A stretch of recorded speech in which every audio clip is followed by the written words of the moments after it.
Cyril Louis-Dreyfus is in his early 20s, but he's the new boss in the boardroom at the Stadium of Light. He may have a shed load of daddy's cash in the bank, but is he the right man for the job? I don't know if they've made the right decision here. But despite all the worries and the trials and the tribulations, there's still a faithfulness. I just feel as though it's our time. I really do. Faith, no faith! Come on! There's still a commitment amongst the people. I feel like a supporter again. In it for the ultimate glory, yes, but for so much more. The journey along the way, the importance of belonging, and belonging to something bigger than ourselves can never be overestimated. Yeah, so it's been a couple of years since the end of last season of Sunderland TIl I Die, which was season 2. It's probably not surprising that a lot of you have probably forgotten. I guess a lot has happened since. We've had likes of Welcome to Wrexham, which has sort of taken the streaming service sports documentary genre into another level. You can see what Welcome to Wrexham has done to Wrexham Club itself, and to a certain extent, the lower English football outside the Premier League. But it's sort of almost easy to forget that before Ryan Reynolds and Rob McElhenney took over Wrexham, there was of course Sunderland TIl I Die. Essentially, which it was probably one of the first Netflix shows really about football. I think at the time you had the Manchester City documentary, but by contrast, this was Sunderland TIl I Die. Of course, you were talking about Sunderland, a club that just got relegated from the Premier League. They were at their rock bottom, and I guess the initial premise of this essentially was funded by the fans of Sunderland, was that it was going to document Sunderland's rise from the Phoenix going back to the Premier League, which of course season 1, of course that was the 27-18 Sunderland season. They suffered a second successive relegation, went to the 3rd division, of course, which is League 1, but ultimately that made for really, really good watching. And of course season 2 came along. Sunderland didn't quite get out of League 1 as they had hoped, and then we had the COVID pandemic, which really has, I think, undoubtedly stymied Sunderland's progress, and certainly the show pretty much kind of sort of got a bit forgotten. But here we are. This is of course will be the final season of Sunderland TIl I Die. I guess it's kind of like a bit of an overdue sort of epilogue, a conclusion, finality to the Sunderland story, which I think they had hoped that it would be chronicling the return of Sunderland to the Premier League, but that's looking like as it stands right now, Sunderland are tenth in the Championship as I do this. Of course, they just lost 1-0 Leicester City, who by contrast are almost certainly going to be in the Premier League next season. They're being top of the Championship.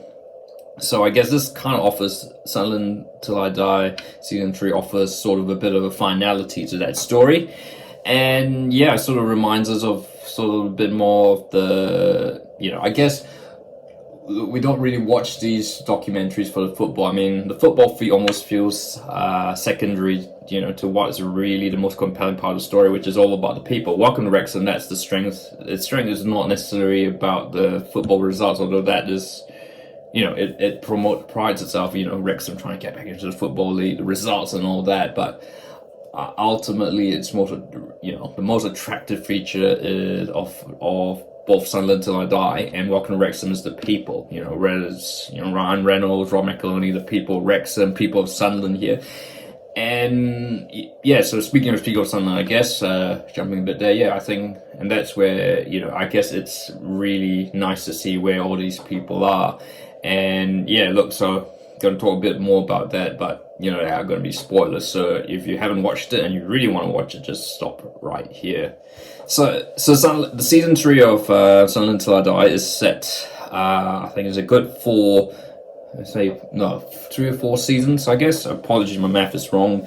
We go to sort of 2022. Sunderland are still in League One. Of course, as I mentioned, they had one season which was cut short because of course the COVID pandemic forced the EFL to cancel all League One, League Two games, and they finalized the table based on expected results basis. Sunderland, of course, missed out, and I think so it's sort of a couple of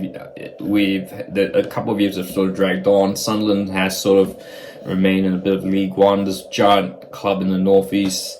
It is a giant club. I mean, even with the lack of success in the recent times, just simply because of the fan base and the stadium and all that, they're stuck in League One, and they're sort of struggling to once again it's looking like the season is set to end in disappointment.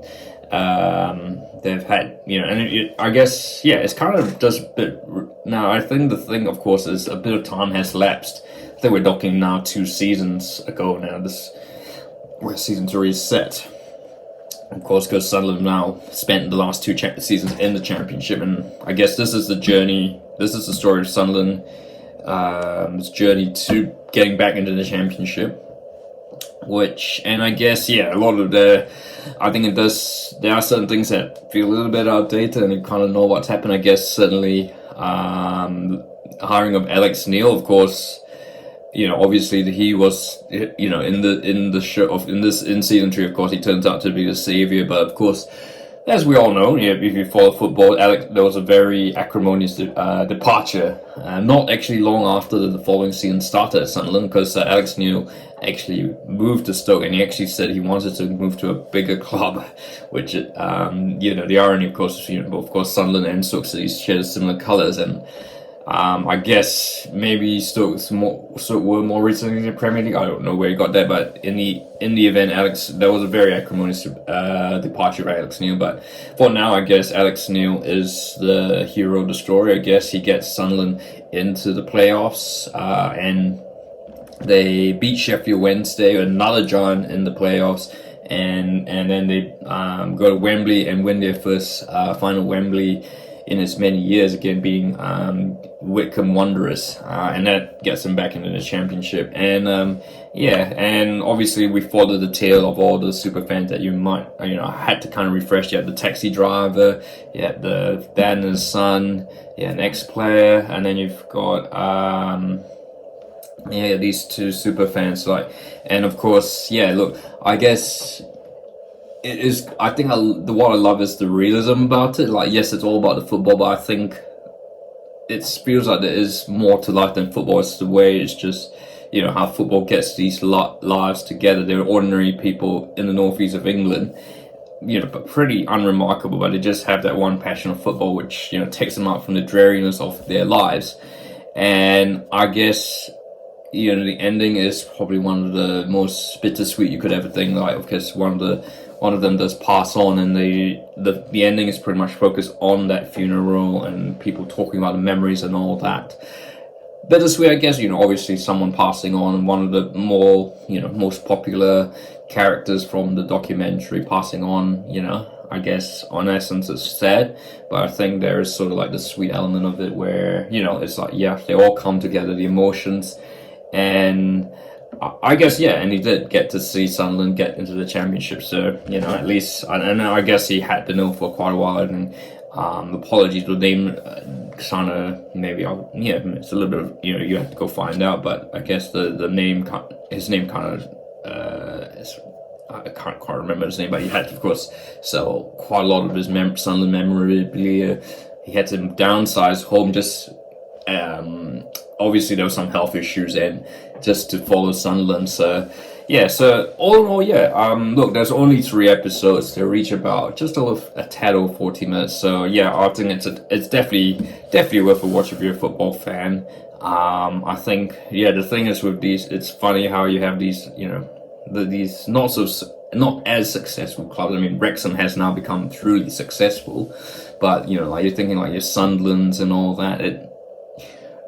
you know, sort of a story that a club that's really, I mean, you can tell the team is, you know, from a football point of view, the team is just absolutely average.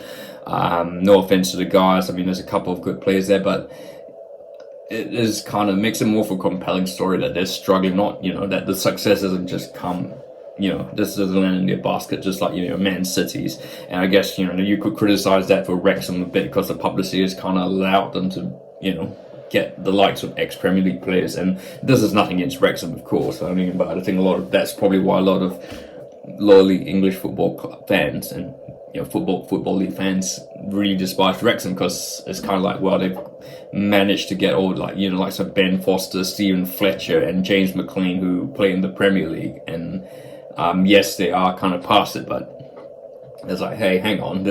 It's like, yeah, because their revenues are just beyond any other club. But yeah, I'm sorry, digressing now, of course. So Sunderland Till I Die, the third final season, I think, certainly one of the best football documentaries I've ever, you know, you'd see. I think, and probably I put it slightly ahead of Welcome to Wrexham, I guess. No offense to Welcome to Wrexham, I think that they do tend to, there is a little bit more of a Hollywood glossy element over it, and whereas here you get all the really gritty stuff that you love from football. So yeah, so that's definitely my thoughts on Sunderland Till I Die season 3. So yeah, I'd like to hear your thoughts. If you like this video, feel free to like, and don't forget to subscribe.